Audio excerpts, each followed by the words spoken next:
দুদকের মামলায় খালাস পেলেন হানিফ পরিবহনের মালিক।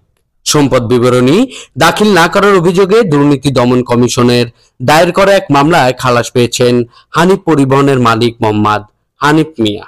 সোমবার ৭ জুলাই দুপুরে ঢাকার ৪ নম্বর বিশেষ জজ আদালতের বিচারক মোহাম্মদ রবিউল আলমের আদালত এই রায় ঘোষণা করেন। রায় ঘোষণার সময় হানিফ মিয়া আদালতে উপস্থিত ছিলেন। হানিফ মিয়ার পক্ষের আইনজীবী বোরহানউদ্দিন এ তথ্য নিশ্চিত করেন। রায় সন্তুষ্টি প্রকাশ করেছেন হানিফ মিয়া ও তার আইনজীবীরা।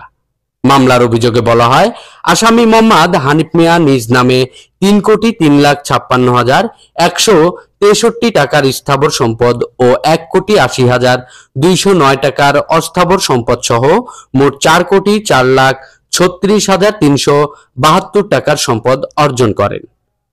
এই সম্পদের মধ্যে জ্ঞাত আয়ের উৎস বহির্ভূত ১,৭৫,৩৬,৭০৭ টাকার সম্পদ অর্জনের অভিযোগ প্রমাণিত হওয়ায় দুর্নীতি দমন কমিশন আইন ২০০৪ এর ২৬ এক ধারায় বিধান মতে দুর্নীতি দমন কমিশন ২০২০ সালের ২৯ নভেম্বর সম্পদ বিবরণী নোটিশ জারি করা হয়। একই বছরে ৯ ডিসেম্বর এই নোটিশ তামিল হয়। পরবর্তীতে তিনি এই সময়ের মধ্যে নোটিশের জবাব দাখিল করতে ব্যর্থ হন। এই ঘটনায় ২০২১ সালের ৪ এপ্রিল সম্পদের হিসাব জমা না দেওয়ার অভিযোগে দুদকের সম্মানিত জেলা কার্যালয় ১ এ সংস্থাটির উপপরিচালক আবু বকর সিদ্দিকী বাদী হয়ে মামলাটি দায়ের করেন।